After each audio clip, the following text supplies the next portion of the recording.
We're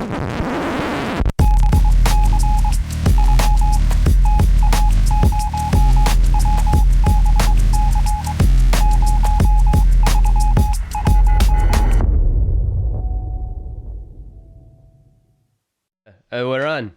Hey, there we go. 3, 2, 1, we're live. So Jared is so proud of his intro that he forgot to count us in. Welcome back to Talking Trash. This is episode 30, 31? 30. 31. 30. Okay, fine. I got it wrong. Fair. We're here today with Carl. Carl was introduced to parkour by my lovely hands. And, well, that sounds a bit weird. But yeah. And then he was a member of Crew 42, which was one of my first parkour teams here in Sydney, Australia. He is a prominent member of the Sydney community, an avid conversationalist, other things swinging my fingers around in the screen. Well, this Carl, is good. Good, man. Yeah, good intro. Avid conversationalist. I like that. Yeah, we're going to have a good conversation then. Oh, yeah. I had the expectations set. Yeah, like Dom didn't give me any intro for this. He was just like, oh, hey, you want to like be on a video with Jared? And I was like, yeah, that sounds good. And like now I'm here and it's Friday at 5 p.m. So this is good. I like this.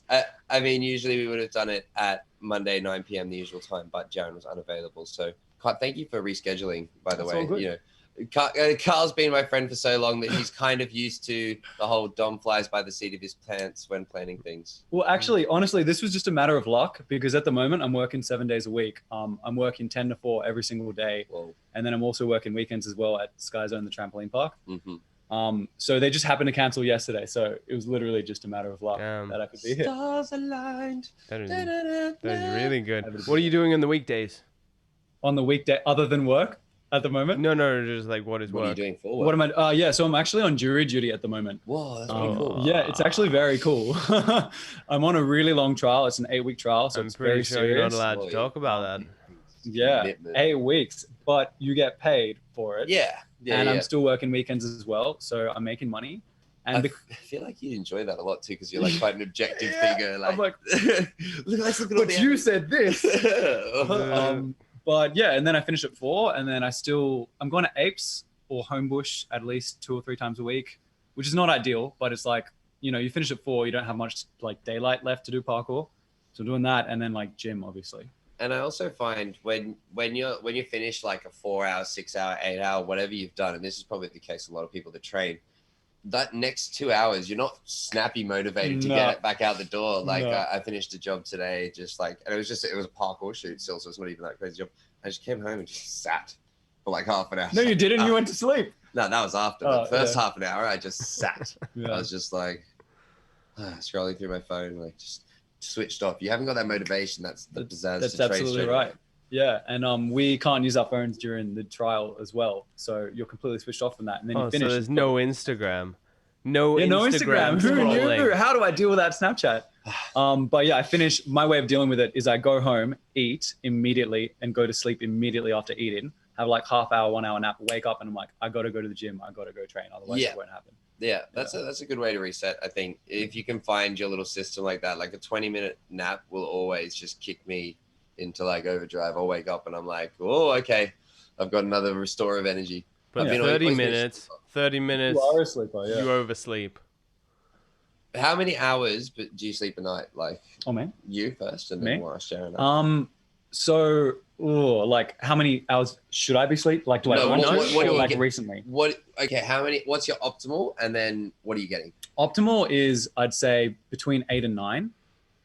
As of the last 2 weeks, I've only really been getting about 6 because I'm working every day. So I've been getting like 6 hours of sleep. And I've noticed in that time, because I'm still working out or training every single day, my recovery's been terrible, really, really bad. Like I was kind of like progressing like normally, like kind of at this speed.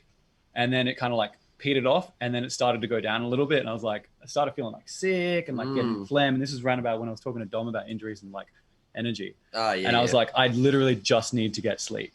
And I just started trying to force it in. And like, if I needed to put that sleep into naps, I did. So ideally 8 to 9, but at the moment I'm getting like 6.5 to 7.5.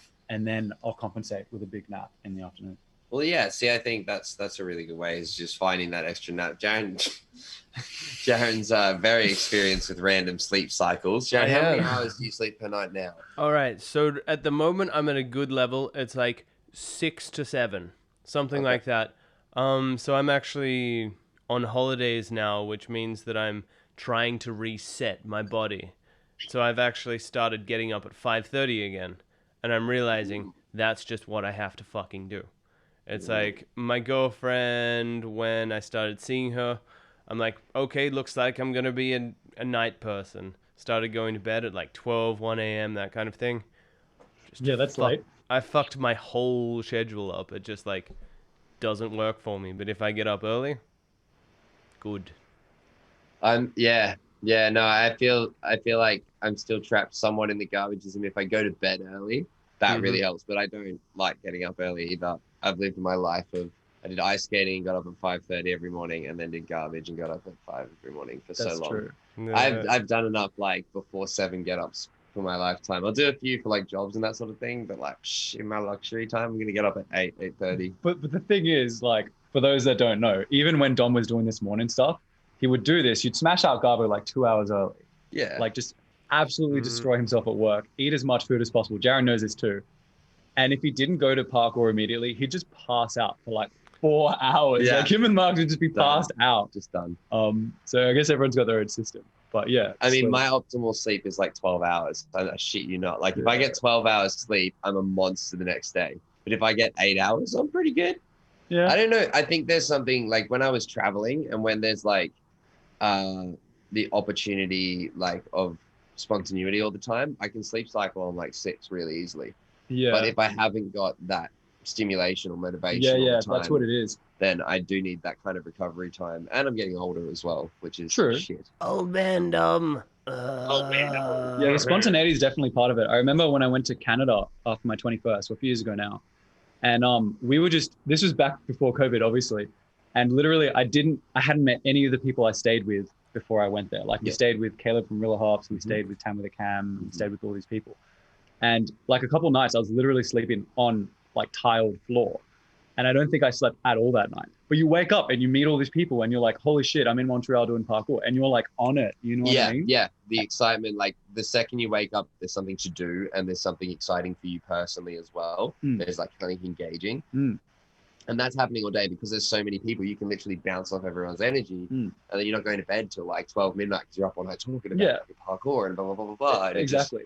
It just keeps you going. And to that note, though, also I find that when you have that kind of gas keeping you going, then when you do actually get good sleep, you're out like a light. Yeah. So you hit deep sleep like immediately, rather than like kind of fucking around on your phone and like you kind of think you're asleep, but you're not. Yeah, no, that reminds me of after like the last 3 or 4 For the Love of Movements, I'll be last to go to bed, first awake for the 3 days. And then 16 hours next. Was this when you won For the Love of Movement? Yeah. Oh, well, that was from the year that I won For the Love of Movement with, I think I tied with Joe that year. That's right. You did. Yeah. Joe Scandrick. Yeah. Joe Scandrick and I, we took out For the Love of Movement winners one-handedly, single-handedly, but duo. Single-handedly, yeah. But yeah, so then it's just like 3 days where you just go in and you just like run on, for me, I run on like adrenal glands. I went to see a sports kinesiologist when I was like 16, 17, and he was talking about like the type of music I listened to and the type of interactions that I was having. He's like saying that a lot of my cycles were based on my adrenal glands, and I just like pumped that. Yeah. And that probably explains why also I don't get a lot of adrenaline doing the higher up things, or like, you know, the scary because things. your baseline is at that level. Yeah. It doesn't stimulate you. Yeah. That doesn't surprise me at all. But what I wanted to ask you, Carl, like, because you're talking about Canada there and some other people, is like, what's like, give us like a brief history of your parkour life for those who haven't heard no shit. Okay, you can get as lost as you want in it, but like, yeah, just because some people online like, give me a time limit. Give Jared, you give me 15 minutes. 15 minutes. Yeah. You're happy to hear this for 15 minutes, Jared? Sure. What else do I have to do? I'm just gonna doodle around here, make just stuff. I don't know. You do have. Shut up and tell your story. Let's do it. Okay. 15 minutes. Okay, so I consider myself as having started May 16th, 2010. So that was a date. Yeah, I got a date. I remember that date because I was like 2 days after my birthday. I was that guy that was like, oh, I've been doing parkour for 3 months. I've been doing parkour for 1 year, or 2 years, 3. But I can't forget that date unless I've got it wrong, in which case it's embarrassing. But it was a Sunday, and it was back when we used to have Piedmont classes. So a little bit of background.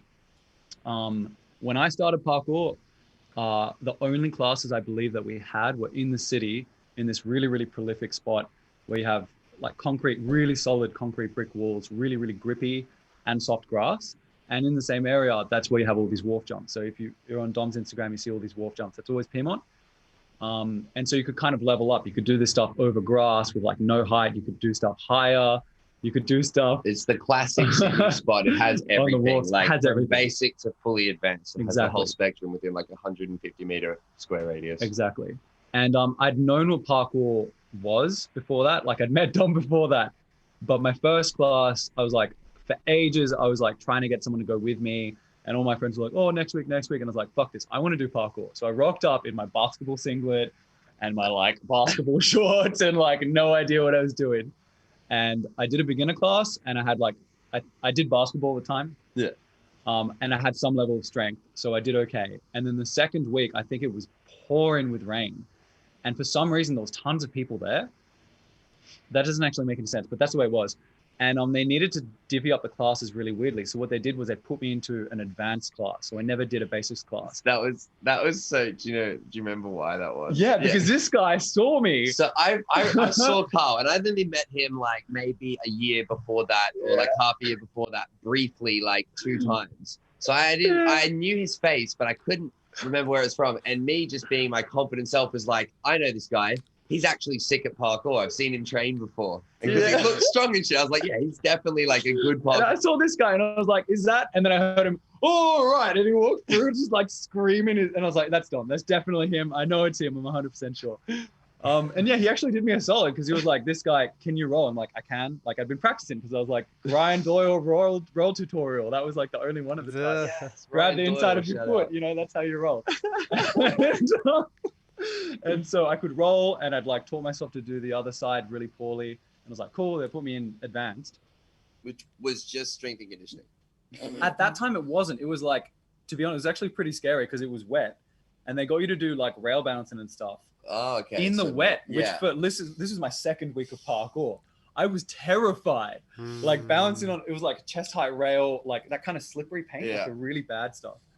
And yeah, so that was my second class of parkour. And after that, I started going to these advanced classes. And because maybe I was a little bit more athletic than some of the guys there, but less coordinated. Like I was stronger, but like didn't have the skill.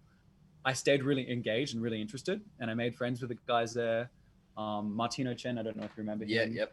He was there. Federico Boldini, lovely guy. He's got 2 kids now. What year was this? This was 2010. 2010. All 2010, Yeah. between May and the first few months. And then something happened where I think it was like classes were starting and I saw this guy and like these other dudes that were like around about my age and they were just hanging around in the Piedmont area. And I was like, oh, they're just like doing flips and stuff. And they didn't teach flips in classes. And I was like, I want to learn how to do flips. So, okay, just a quick sidebar from that. So what that was is Marks and I stopped teaching the city parkour classes. And then we just used to go down to the classes an hour before and just snipe people from the classes. They fucking stole. They were cradle snatching. We'd just be like, oh, I remember you're sick. Oh, I've seen you do this. Come with us. We'll just have a session. You don't have to pay. That's full on what happened. That's exactly. I actually didn't realize you did that on purpose. But that makes sense. The other day. We fully just would go down to snipe people from classes to have 6 sessions. You got to understand. So Dom was like clearly one of the best, even at this point. This was 10 years ago, but he was like clearly one of the best. And then there was Marks, who was just like jacked as fuck and would just take his shirt off and just do this shit, like unreasonably jacked. And you just had these 2 guys just going around and doing like the most impressive stuff there. And I was like, I want to go with these guys. And you had like Hisu. I don't know if Nick Braun, Liam Milne. Yeah, that's exactly right. I don't know if obviously Jaron knows who Hisu is. Still does parkour, still very good, but still does parkour. This is good to hear. Dom's about to grab a picture of Hisu, I think. A Santorini? Me and Hisu in Santorini. There you go. Yay. Hello, Hisu Changi. Still does parkour, still like as good as you would expect him to be, but like doesn't train as much and is a full-time high level photographer. Yeah. Really, really good. And still does parkour. And they were kind of like my age, roughly, give or take. And I was like, I want to do that. And Dom's like, you can just like hang out with us and like, you don't have to pay for class. And I was like, why the fuck would I not do this? So I just hang out with you guys. And that's when things started to take off because up until that point, it was once a week on the weekends. Yeah. And then it was like these guys are my age and they're just hanging out whenever.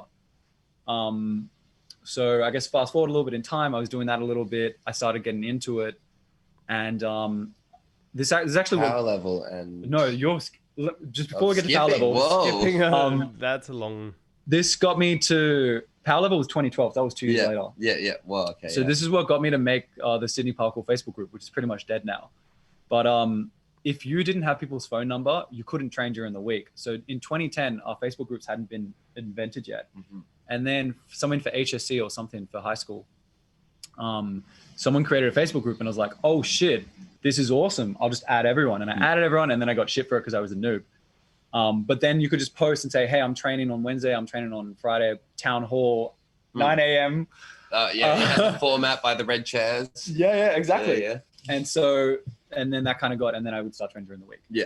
Then I would make videos because Dom and other prolific members of the community would make videos, and I was like, this is sick. This is what you do. And in 2012, after I'd already made a few videos, I made this one video called Power Level. Mm-hmm. Yeah. That's what I was referring to, which was like, it was one of those videos at the time that was quite a benchmark. Oh, look, it's right there. Darren's going to bring it up. For those who doesn't have the audio. Yeah, for those who can't see, the video was just a real benchmark in the sense of like quality of editing, quality of shot, like as opposed to the average run-of-the-mill kind of shot from the hip, shot just whatever's happening jam video. It was like something where all of the shots were kind of, how do you say, like they had purpose. Yeah. He really thought about how he wanted to put the video together, and really like it was a very powerful video, as the level might as the title might just say. So this, like, for me was when I was like, well, okay, this guy's not just an athlete, but he's a video maker as well. That was like one of my like moments where I was like, okay, there's more to Carl than just the jumping side of things. Interesting. Okay. That was like, yeah, this is like a bit like, because a lot of people can jump, and a lot of people can shoot videos of, the jumps they're doing, but to make it like a piece, like a lot of the guys overseas, like Ampy Sound, always made these really motivational 3 to 5 minute edits of just like incredible movement. And it was something like that from our community, which was really cool to see, because we didn't have like video, like Marks and I would make videos and they would just be like us scrapping around. It was like shot on like your phone, in like 360p, and they were doing some huge jump that no one's done, and you could barely see what's going on, and it was just like, bro, what are you doing? Because our care just wasn't for this sort of thing. And so like when I first started talking about making a team with Ruben, who had started training with Marks and I more independently, less than the community sense, I was heavy on bringing Carl on board just to kind of have that professional edge on the video making that a lot of the other teams and videos didn't have at the time. Yeah, I guess just to add to that. So, I mean, what did it have? 12,000 views. Like at the time, that was fairly substantial. So this was, in terms of Sydney video, this was like Sydney video. Yeah, it's a big deal for us. Kind of put us on, and it got shared by like Urban Free Flow or like someone big. Good. People, what's that? Oh, good. Yeah, Urban Free Flow. That's the place to be shared by. It was at the time. It was like it absolutely all was. about it. December 2012, Urban Free Flow was still kicking. Absolutely. And at the time, the community was a lot smaller. So if you had 12,000 views, it meant like all the people that mattered saw it. Essentially, yeah. Anyway, so it wasn't huge, but it was a staple. I already knew Dom and Marks and trained with them regularly. But when I made this, they were just spamming it. And Marks' girlfriend at the time actually banned it from being played in the house. Do you remember this? She banned it from being played in the house because they just had it on again and again and again on loop. And the song just got stuck in her head and she got really upset about it. So we did that. I knew Ruben at the time, but I didn't like know him. Yeah. So that like, that was where, so Ruben, Marks and I were like a more solid unit that have been doing regular stuff, but Ruben was less experienced and more experimental with the camera. And so it was nice to have Carl to just have that edge of like knowledge. Like it's always nice to have the rules so you can break them. That's one of the things that I think is important. And so, yeah, having both eyes on that side of thing was useful.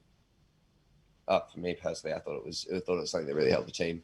Yeah. Like if you look at the original 420 video, that thing's a chunk more professional than anything we were producing at the time. That's true. No, for sure. At the time, for sure. When I watch it today, I still think it's pretty. It's yeah, pretty it's well put fun together. Video. It's got some good shit in it. Yeah. And it's like there's some stuff that you're like, oh, okay, that was like playing with the edit but it just had that grade higher.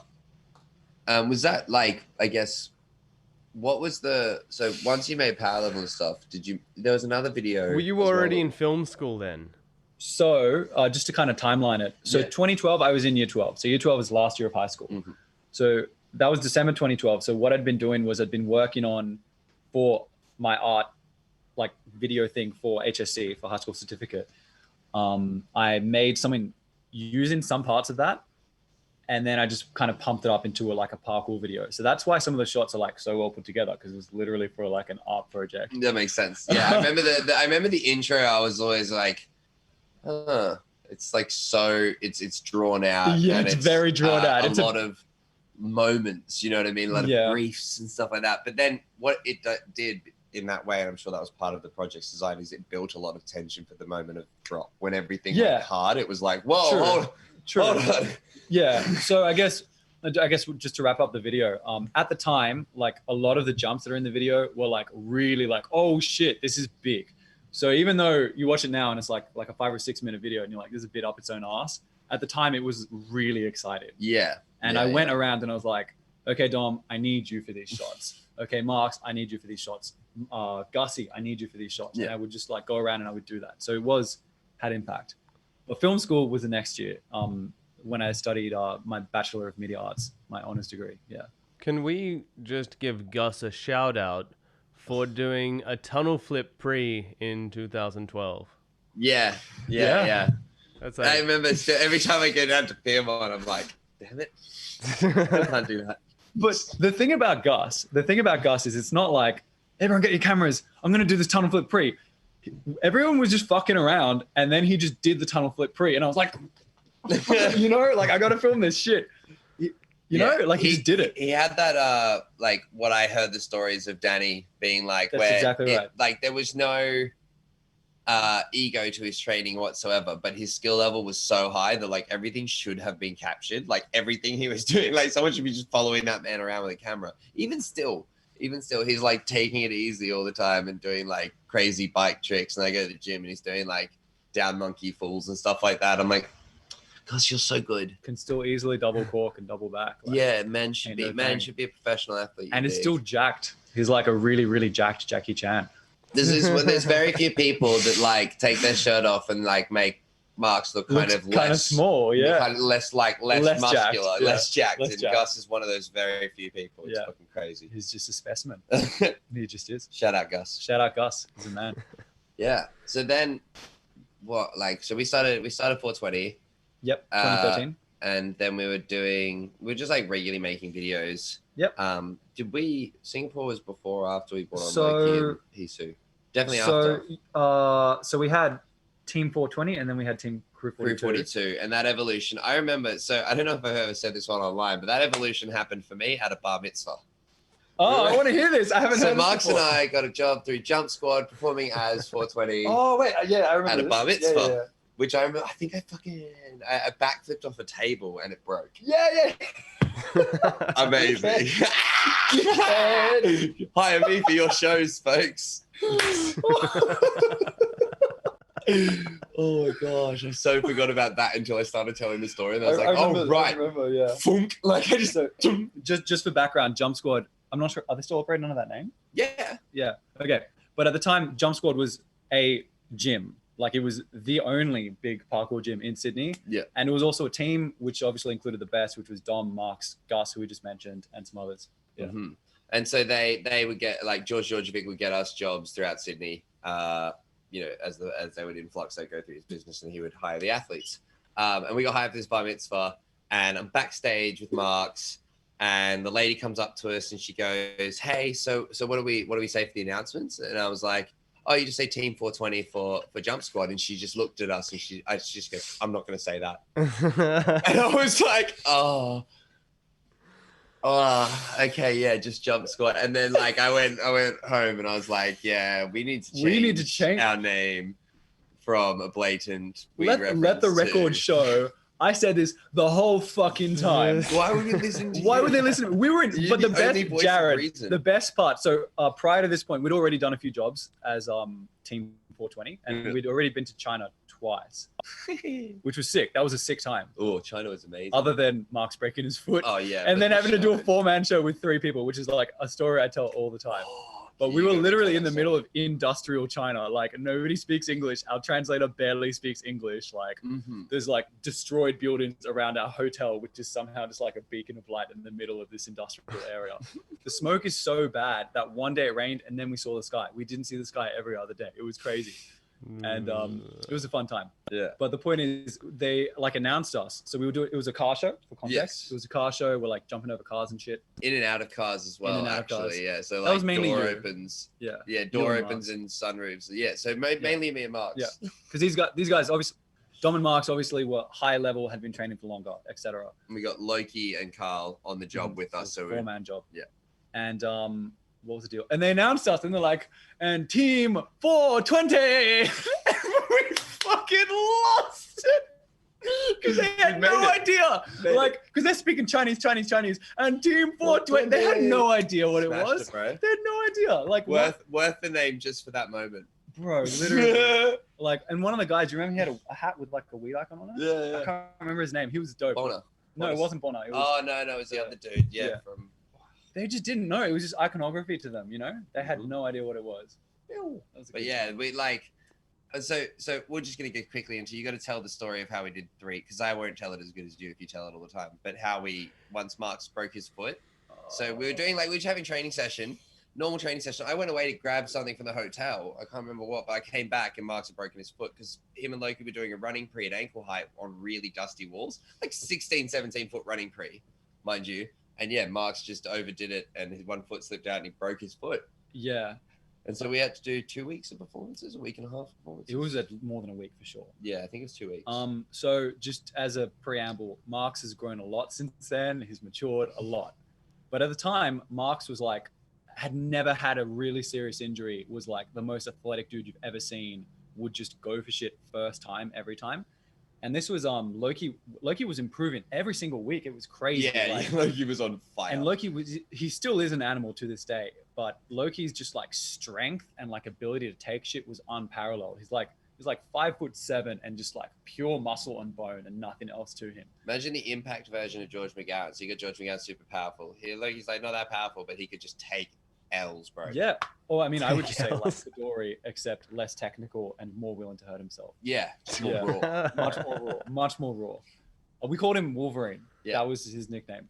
Anyway, more like the animal than the actual. More like the animal. And he was hairy. Anyway, so Loki was improving really, really rapidly. And when we were going there, it was pretty clear that Dom and Marks were better than Loki and I was better than Loki, but only because of experience. And Loki was like, just like doing stuff.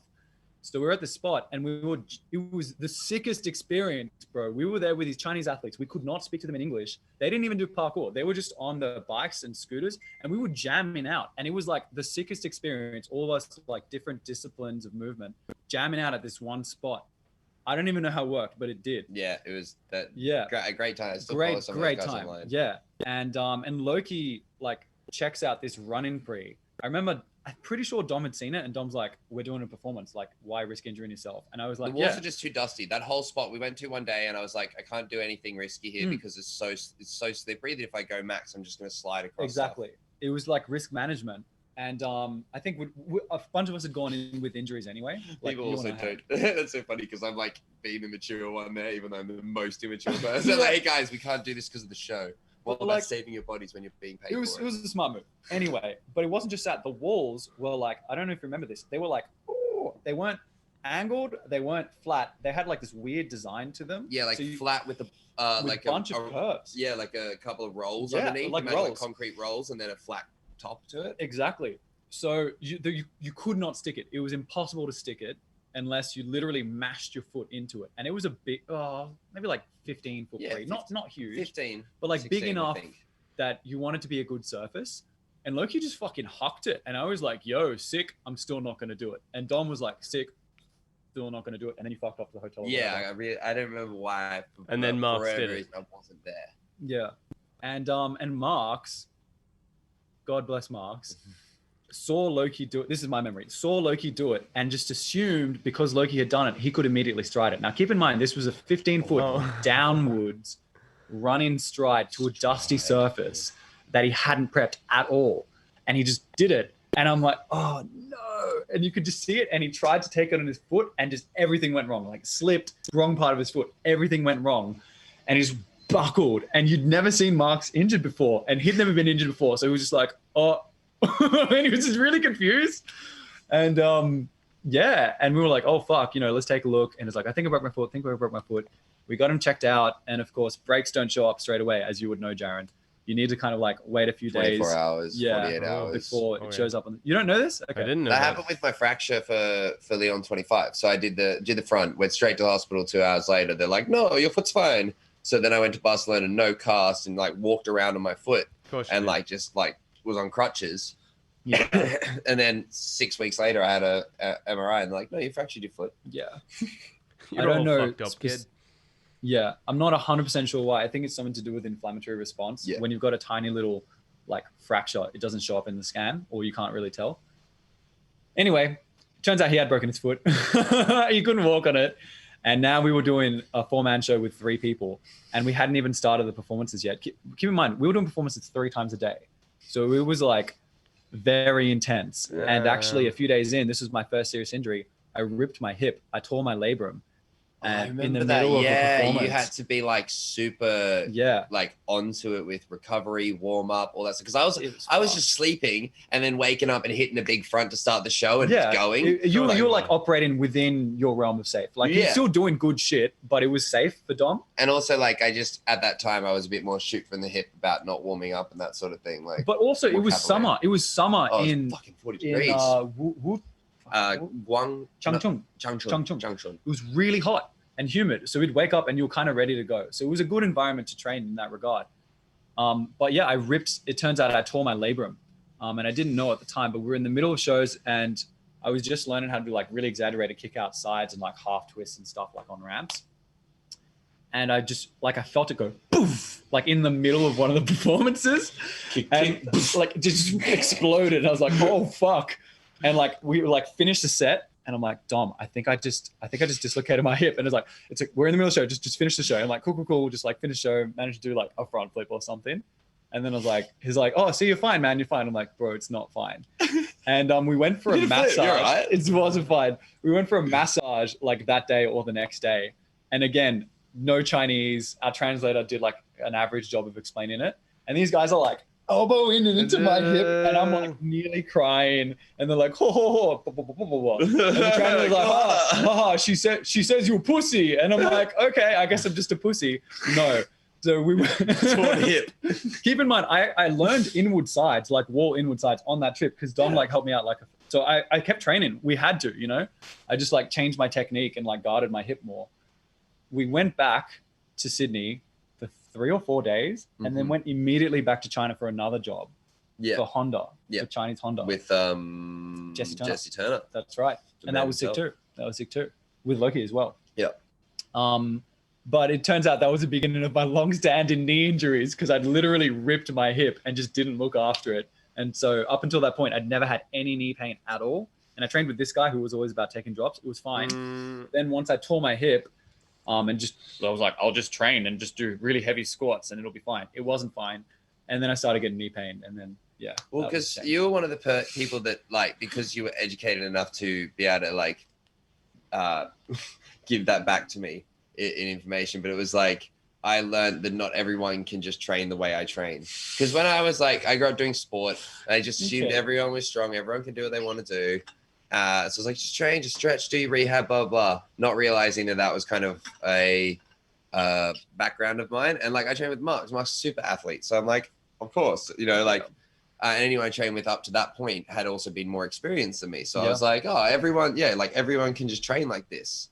And so then not everyone can train with like Dom. Okay. If you don't have a background, not everyone can train like Dom. And this is when I started recommending more to people. Like when you start, you have to do way more fundamentals than you think. Like you have to do so much work for your body to get to a certain level of strength before you start doing the skills that require that excess strength. And so Carl would like come training with us, and I remember like going on and on to him about how he could just like push through it. It's just mental and blah, blah, blah, blah, blah, blah, blah, blah. And then he came to me one day, he's like, no, my body's fucked, man. I was like, oh, okay, sorry. And then, yeah, like, as you said, there's if you haven't got a background in that like excessive training, or like you haven't worked your way up to that period, it's fundamental tendon strength. Your body. Yeah. I have a lot of thoughts on that, because this is pretty much like what my life has been dedicated to for the last few years. But just regarding what Dom said about not everyone can train like that, just briefly, he does say this all the time, but Dom was an elite level athlete for years before ever jumping onto a curb. For years, and that makes a huge difference. Like I would say Dom is better genetics for sport than most, not like elite tier, but like better. Like you're wide arm, I'm an athletic. Like joints. both my parents were athletes as well. Yeah, like this guy landed on his head and he was okay. So that's genetics. Like he doesn't have cushioning on his head. You know what I mean? That's just genetics. But in terms of like your ankle strength, your knee strength, your hip strength, and your aerial, like your bail awareness, for sure. He had been doing that for more than a decade before he even started parkour. For myself, I literally didn't do sport as a kid at all. And then one day I was like, I want to be Spider-Man. And I started doing like push-ups and pull-ups. I was like, had no level of fitness. And I was like, fuck it. And just got really good at pull-ups. I've seen Spider-Man. He just does that montage and then he's set. Like, yeah, that's it. I was like, it's just a montage, bro. And then in high school, I started doing strength training. And I was still skinny, but I went from like a rail to strong. Like I weighed like I weighed 50 kilos and I could deadlift 100 kilos. Like 100 kilos is not a lot, but if you weigh 50 kilos, it's a lot. And I was like, I'm so strong. And just shit like that. And then I did basketball, which I wasn't very good at, but I enjoyed. And then when I found parkour, that was the first thing I took really, really seriously. And I was like, fuck yeah. And I trained with this guy. One of my earliest memories of his injury, he fucked his ankle, strapped it up, and kept training the whole day. And I was like, I guess this is like, no. That's bad for you. Don't do that, folks. All my friends tease me about the size of my ankles now, and I think it's because of sessions like that. Yeah, also because you're like size 13 feet, even though you're less than 6 foot tall. Yeah. So they're just like disproportionately I think that like I think my feet have gotten bigger over the last few years, and I honestly think it's from just like flattening them out like pancakes. I would not be surprised. Like they just like they're like, oh, we have to carry more load, do we? I guess we'll stretch. you know a random fact. So I went to Munich in Germany years back. And I just rocked up at Julia Kuhn. You know Julia. Yeah. I rocked up at her place. And then like Matthias Mayer and like Matthias. I think Jonas Schau at Matthias and like a bunch of dudes walked in. I was like, oh, this is unexpected. And I ended up having athletes. I ended up having a really random conversation with Matthias. Yeah. He probably won't remember this. We were not sober. But I was talking to him and I was like, I love your videos, man, blah, blah, blah. And we just ended up having this conversation about parkour, and he was talking about feet, and he reckons that his feet have shrunk from wearing really tight shoes. His movement style is not at all like your movement style. It's complete opposite. But this was around about the time when people were wearing like really like narrow, tight shoes. Yeah, like Feiyus and that kind of shit. Oh, maybe a little bit after that phase, but yeah. Mm-hmm. And I just went on this tangent with him about that. But you've always, more recently at least, you've been wearing looser shoes. Oh yeah. Impact. My recommendation on a shoe is like I want it to be like as little kind of tension or weight on the top and just like a big fat sole, so that if I do fuck up, like those current shoes. I got sent the Olos yesterday. Oh, that's not what I meant. Oh. You can promote those too. I meant the white ones. How am I forgetting this? What are the bloody the Vans? Vans. Yeah, the Ultra Rangers. Vans I rate Ultras. those. I wear those now. They are great. They're terrible for deadlifts. Any shoe this thick is terrible for deadlifts. Yes, definitely. Take your shoe off when you're doing deadlifts. Yeah.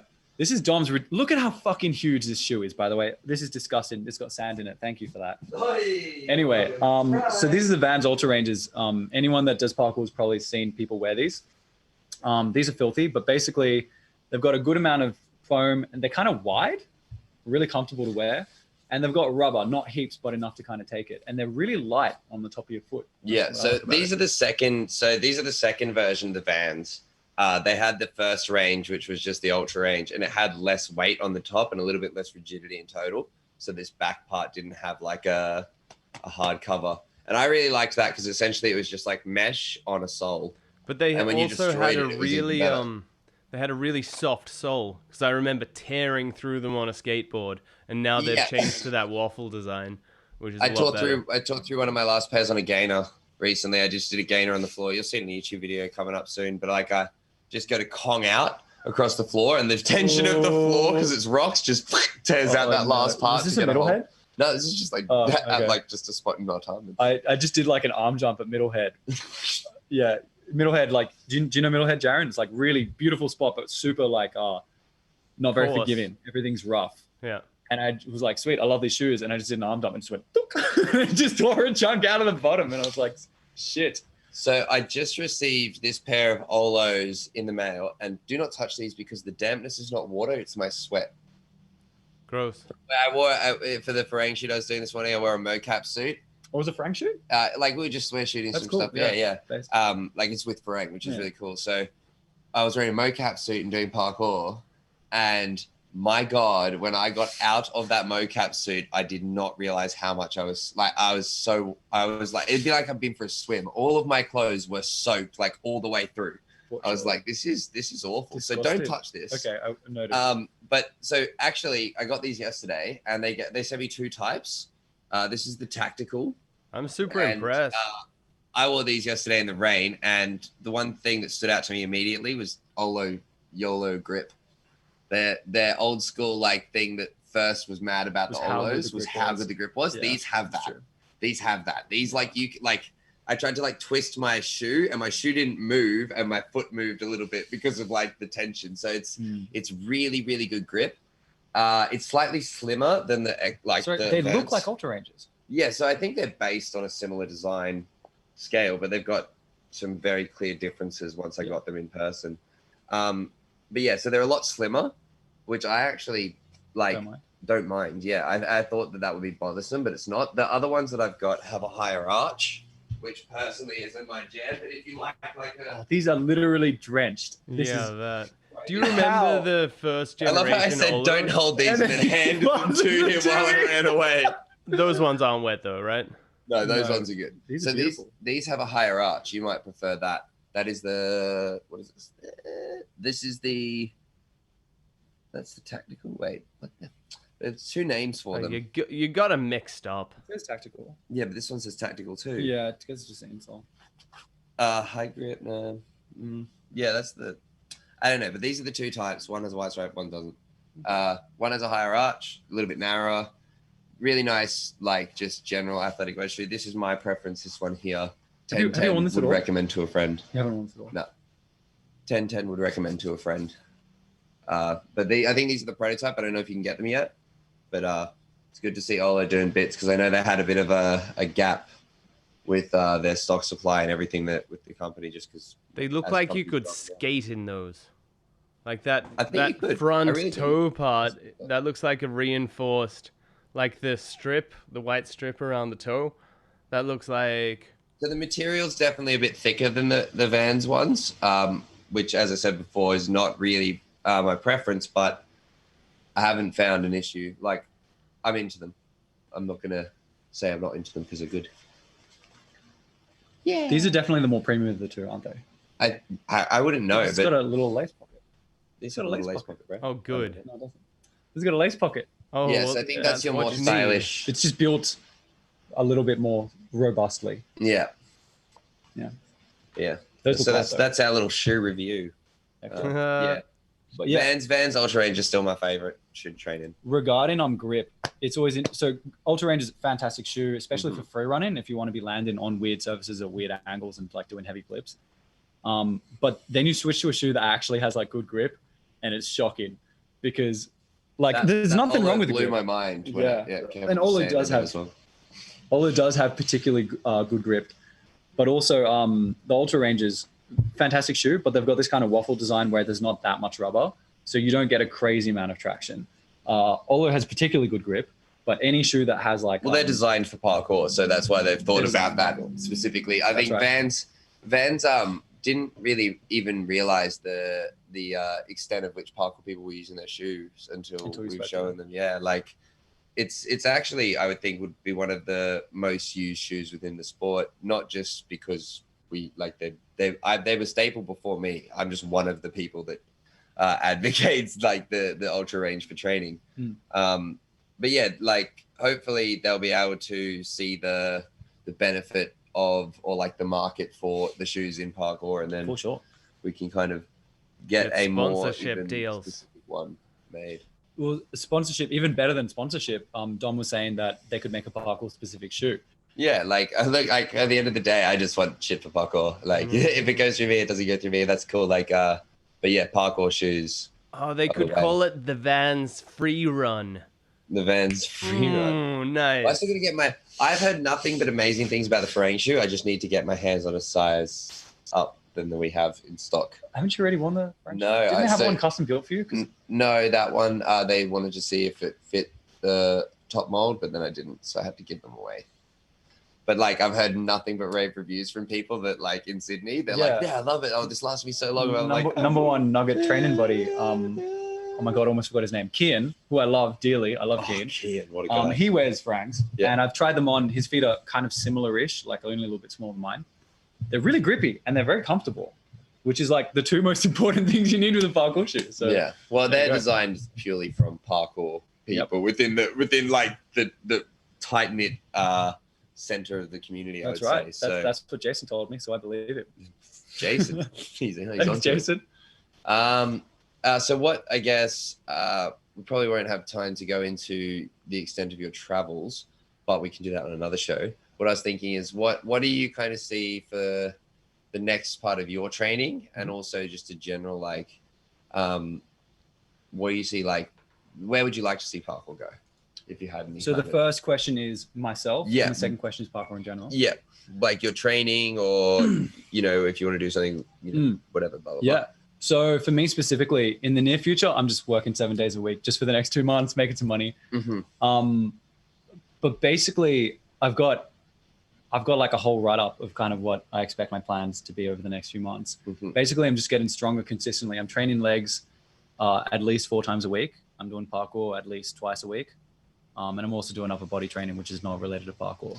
And I just expect to continue getting stronger as I have been until I can reach a point where I can train high-level stuff consistently. And that's always been a problem for me. Like, it's easy for me to like go out, bang some big stuff, but then it's like my body's like, oh, you know, and I can't really do it. So with the level of conditioning I'm doing right now, where I'm training my legs all the fucking time, it just makes that a little bit easier. Yeah. And I heard that from Ed a couple of weeks ago. He said like just doing it 3-4 times a week makes his body like really durable, really robust, especially like joint loading and that sort of thing. It just removes the variables. Because like if you're doing this fucking, I don't know, like if you're trying to stick this 18-foot running pre again and again and again, like there's only so many times you can stick it. And when you start to get tired, like it starts to get dangerous, I would argue, for me at least. Whereas you can just do a squat. I do really specific leg training. I do knees over toes, guys. If you know, you know, really specific leg training. And you can just do that to failure. As long as you're controlling it eccentrically on the way down, you can do it all day until you're exhausted. And then you go do parkour and now your legs are stronger. So yeah, my favorite thing to do is to train with the boys. I don't have the time to do that right now, which is a shame. But my favorite thing is train with the boys, hit jumps with them. I hope to be doing that. And that's going to be me over the next few months, just continuing to build as I have been over the last few months, which I think has been going really well for me. And just do that. And then I'll start to make videos. That's my long-term plan. I don't know if I've spoken to you about this, but I'm going to buy some equipment and make videos, because that's always been, that's what my degree was. But then I didn't follow it up because like my entire body was broken and I had chronic fatigue for like 3 years. That's one of the things is when you like, you can't do parkour, which was like kind of where your video editing was revolving around and video making was revolving around. It's less engaging in a way to go to that craft, because you're like, this goes hand in hand with this other thing that That's I can't exactly do right. now. And I took it as a personal blow when Instagram started overtaking YouTube, because now, and I tried to talk to Dom about this the other day, but the place for like cinematic YouTube videos has changed. I'm not 100% sure what it is, and I'm going to do my research, but eventually I will be making videos again on a basic level, just shit with the boys. But I do definitely want to make proper productions. Clyde and Tyrone, specifically Clyde, have been making good quality stuff recently. They made one recently. I don't know who that is, but we're going to look at it. Clyde Vaughan. We should be able to sort you out with the link. Yeah, fantastic video. Tyrone, if you don't know who he is, which nobody does, he's like 6'2", 6'3". That's it. He is like easily one of the best in Sydney, and nobody knows. Hang on, open up this video. Look at the first jump he does. I don't know if you've seen this before, Dom. I have briefed it because you told me to. Yeah. That's the only reason it's. Look at this fucking. Okay, just for context, this is outside of a bank, so nobody's done it. So you can only do it super quickly because you have to do it on the fly.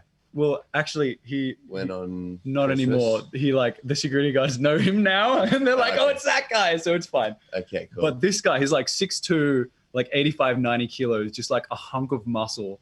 He's been training for like 3 or 4 years, and he's just slowly reaching an elite level. In terms of his power, he can jump further than anyone else in Sydney by far. And nobody knows who he is because he doesn't like going out to big jams and stuff. But he'll train with Fletch and like all these guys. He's cool. And is doing free running. Like, why is he doing free running? He's so tall and lanky. How? Yeah. But that's what's cool. I'm like a big fan of Pilgrim the Witchfinder on Instagram. Yeah, freak. Like, like similar, a cool guy. similar, like big guy, big, powerful. I think he's a fucking tall guy. He looks like he's a big guy. I might be just like delusional about it, but yeah. Wait, weren't we talking about cinematic? Yeah. Sorry. To wrap it up, if you just quickly see this video, you can see how well it's shot. That's Clyde. Shout out to Clyde. Makes amazing videos. I want to be doing stuff like that. In terms of the future of parkour, I haven't thought of this question. I don't have an answer prepared. No, that's fine. You don't need to. I think it's good to see. I listen to podcasts like Louis Akim swapping shoes. Yeah. Love that shit. Love Louis Akim, even though he doesn't know who I am. Louis Akim. He's got such a lovely voice. He's like the most beautiful person. Most beautiful. Like, honestly, what a guy. I love that these podcasts are popping up and people are having very mature discussions, particularly we have like Callum Powell. I know Tim Champion was definitely with Louis Akim as well. Mm-hmm. And they're just talking about, you got to look after your body if you're older than like 19 and want to be doing parkour and just stuff like that. I like that parkour is going in that direction where it's getting more mature and people are talking about it in a mature way. So, random topic to just tangent onto. It just made me think of when you're talking to other people. I was done. That was my whole thing. So Joseph Marks messaged me the other day or today, and he was like, "How much do you weigh?" And I'm like, 83 kilos. And he's like, oh, "Okay." But I told him, because for me, I think we spoke about this before on the podcast, that the twins are like 5 kilos lighter than me, 4 kilos lighter than me. They're not though. When we were on the show together, they were 79 and I was 83. When was this? Like 2 months ago. Okay, I'll take your word for it. Yeah, like 100%. We were all baffled by the fact that I was heavier than them, and like, but so then I know Joseph Marks is like, he was posting on his story that he's been on a diet and he's at his optimal weight, which he thinks is 79, which he thinks is like, he was talking about the optimal weight for parkour. Like, you know, maybe it might, I don't know, because I'm just kind of bastardizing what he said about it, but it's he was talking about training weight in relation to parkour. Yeah, training weight. Do you reckon there's an optimal weight for parkour where you're overloaded? Because I sit around. I have very strong opinions on this. Yeah, well, I sit around the 83 kilo mark, but for my size, that's really heavy. I have lots of opinions on this. Would it be a calculation like a BMI? So just quickly, I'm sorry. Would it be a calculation like a BMI kind of thing? No. It's you can't do it that way. Sorry, there was a beep. So Dom is like slightly shorter than I am, about my height. Yeah, so I'm 181.5. I'm like 182, maybe 183. The twins, who we just discussed, are 184 or so. So like slightly taller than us. And they're thick, but they're not particularly wide. Dom is really wide. Like if you've met him, you would know. He's not like thick Mark. First thing the guy that I was working with today says, "Oh, look at your shoulders." Just his shoulders are like, I remember there's this photo on the Team Farang clothing website where he's wearing a hoodie and you just see him from behind and he literally looks like a triangle. He's like this. So, but it's structural. It's not muscular. Structural. Well, you have some degree of muscle, but but structurally, Dom has really wide shoulders. So if you did any level of weight training and ate properly for like 6 months, he would boost up to like 90 kilos and he would just be bigger as a person. I'm going to like 77 right now. So I'm like skinnier than the twins and like a tiny bit shorter. So that roughly is equivalent. Marks is, I think, about your weight. But so that's the thing with Mark. Marks is a little bit shorter than me. I was talking about this the other day, and he didn't realize that he was like heavier on the scale too. It's like he's 81, 82. Yeah. So he's just like a kilo lighter than me. And yeah, he's a thick boy. And I think weirdly, this might sound, I think garbage put a couple of kilos on us in the sense of like it leaned out our muscle. Yeah, for sure. Because you're doing so much like, well, how much do you weigh, Jaron? I think probably like 89, something like that. Yeah, man. But are you strong? But are you strong though? Can you lift shit? No. No. But you're talking about deadlifts. I was going straight into back. I can lift to I can lift to a point, but Okay, well, not to a level of matter strength. himself. I bet you're strong. I bet you can lift. And you do jiu-jitsu, don't you? No, not anymore. Oh, well, I had a bunch of tangents I was going to go on. That's okay. But yeah, it's about distribution of weight and type of muscle. Mm-hmm. So do you know Juho? Yes. Juho Ku, I can't remember how to pronounce his last name. Right now he weighs over 100 kilos and he can still jump much higher than both of us. Yeah. Because he's trained that shit. His legs are huge and strong. And now he does strongman. But it's about where your strength is. So right now I'm 77 kilos. I've never been heavier than 80. But I've been as light as 74. And I can jump much further now than I could in the past because Dom will be back shortly, because more of my strength is in my legs now. I've been more muscular in my upper body. And of course it didn't help with my jumps. But right now I've got more in my legs and obviously it's helping me jump further. So everyone's weight distribution is different. I would say on a 6-foot frame, you generally wouldn't want to be heavier than about 85 kilos as a total guideline. I'm not not a professional, but as a general guideline, pushing it beyond 85 on that kind of height wouldn't be to your advantage. Well, I always said to people growing, like when you were coming up and stuff like that, and people would ask me about it, I'd say like, I want to be light as possible because of the style that I do. So because I'm already doing like quite a heavy bottom loading style of impact training, I don't want to have any more muscle or excess like size on my heavy frame, because then it's just going to be loading the bottom half way more every time. Because every time you're doing an impact, you're like, doubling, tripling, whatever you're coming in with. Yeah. So and like the only other person that trains like Dom in Sydney is Kadori, who weighs 62 kilos. 62 kilos, just to put it in perspective, okay? I actually use him as a guinea pig for challenges. I know you fucking like, do. So if I I think something's do. gonna like fall through, or it might be like sketchy, or like I'll just send him because he's lighter than me, and if it doesn't fit him, I'll be like, I'll do it with the same touch. Yeah. No, I can't. So if you're trying, like, if your goal is, I think particularly with vertical leap, then weight does matter. Like if you're just trying to jump like Ollie, like that kind of boom, like explosive upwards, weight for sure matters. But if you're just trying to be a really good, strong parkour athlete and be able to absorb impact, it's probably not an optimal weight. It's more of a where, like you said, like scale on the body. It's totally a scale. Yeah. And the parkour is so general. You have some dudes that literally only do arm jumps. You have some dudes that only do back full precisions. You have some dudes that only do rail press. Like for me, I always think the best frame is Jaden Clark or Joe Hendo. So you have quite Jaden thick. Clark. Why? No, he's back. Is he back? He's back. He's doing the jumps again. I've seen him on the gram. Oh, he's on the gram? He's on the gram. You keep talking. He shaved his beard. Oh, did he? I know. I was like, what's this? So Jaden and Hendo both have, and Jaden particularly, have really thick, like rugby style quads. Oh, okay. Like massive quad hamstring, and then they just have like really thin kind of leaf like upper bodies. My favorite. But Hendo's still like shredded. Shredded. Well, Hendo went on the weights program and then got more jacked. Oh, okay. So he was like when I first met Hendo, he was just tiny.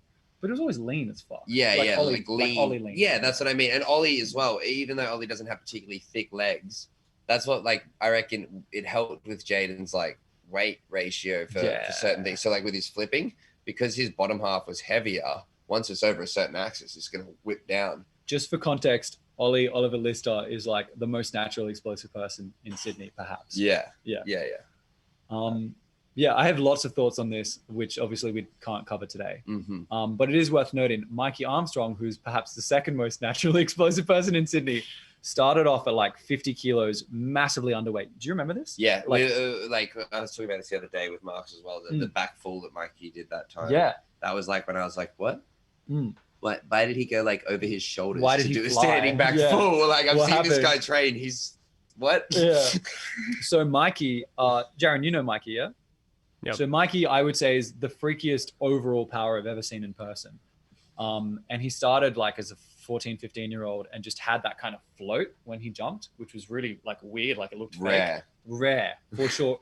The closest I think I've seen is maybe Toby Seeger's pretty close. In person, Chicho from GUP I don't know who that is. Yeah, I haven't seen it, sorry. XIXO GUP on Instagram if people want to check him out. Oh, yeah, I know that Chicho guy. has incredible, exactly like that. And George McGowan as well. Yeah. Just like those are probably the three most inhuman power people I've seen in person. Right. Like George McGowan. That was mega. Bro, there was one day where Jaden wasn't fully on, but he wasn't like not powerful. He's still Jaden Clark. Yeah. And George was rinsing challenges that Jaden was finding a push. That's what it was like. You know, like Jaden was getting it done, but it was effort for Jay. And then George was like, "Oh yeah, that looks good." And he's shorter than Jaden by a head height, and I'm like, "He's real short, hey." Yeah, this is a cat pre-up. Height matters. Height does matter. Height matters. Height does fucking matter, if you're doing a chest high cat pre-up versus a neck high, eye high cat pre-up, that's a big fucking difference. And to be rinsing it too. Genetics. Yeah. And genetics like shit, right? And I mean, I've seen this. Cherepko as well has always been. Oh, Cherepko Simeon. Oh. Yeah. Just to kind of round that out in terms of what we talk about. Yeah, Mikey. The point is, you used to be very, very skinny, gained a ton of, like, he's big in his upper body, still flies. So a lot of it is muscle fiber type 2A, or like you know about this, Jaron. You want like really, really explosive muscles. So sprinters and jumpers have more of a certain type of fast twitch muscle fiber in their body. And you can train for it, but you're born with a higher proportion. So if you're a cow, you're never going to be a good jumper, right? They have more slow twitch muscle fibers. They're really big and beefy and they move really slowly, but they can move all day, I guess. Yeah. If you're a horse, you've got like tiny little legs and you're like unbelievably strong. And if you snap, it's gone. Like they shoot the horse because that's all we've got. Bad summary. Kind of, because I see the parallels in like a lot of athletes who are way more powerful than me or way more like naturally like fast twitch muscle have gotten injured way faster than I did because they could do things with that power that they try. Yes. You know what I mean? They'd be like able to get to that stage. I have so much to say about this, but yes, that is true. And that's why I think gaining more weight is not a bad thing, because you have guys like Jimmy from Rilla Hops, who's total freak, very similar to Ollie. In fact, when they met, it was like looking in the mirror. It was a really strange experience. Very short, very thin, explosive, but he's a lot thicker now from what I've seen. And I think he's done more conditioning. If you don't have that eccentric strength, so your ability to absorb impact, even if you can like explode really crazy, if you can't absorb impact, you're going to fucking hurt yourself. So a lot of these dudes, they can explode off the ground, but they can't absorb. And if you don't naturally have that ability to absorb like this guy, you need to build muscle. And the good news is building muscle you can just do through eating and time. Yeah. But a lot of these guys that are naturally skinny and explosive, they fly, but then their tendons start getting worn down and they haven't done that kind of training to absorb impact. Yeah. And it would benefit them to gain that muscle to be able to absorb impact. Yeah. That's my point. Interesting. That makes a lot of sense. I mean, for me personally, I've always thought of training impact as like an actual fundamental thing. Like you have to train the art of absorbing an impact. And I've never been super powerful, so that took a long progression to like. It took me a lot longer to be able to jump as far as I could out impact myself. Like I can always jump down further, but like to do a running pre at like 16, 17 foot. By the time I got to that stage, I've been training like, 10 years of ice skating and then six years of parkour, 6 to 7 years of parkour when I was at that stage. So it's like, that's a lot of jumps before I could even do that. So my body had learned to load that. Yeah, your loading power was always much, much higher than your explosive power.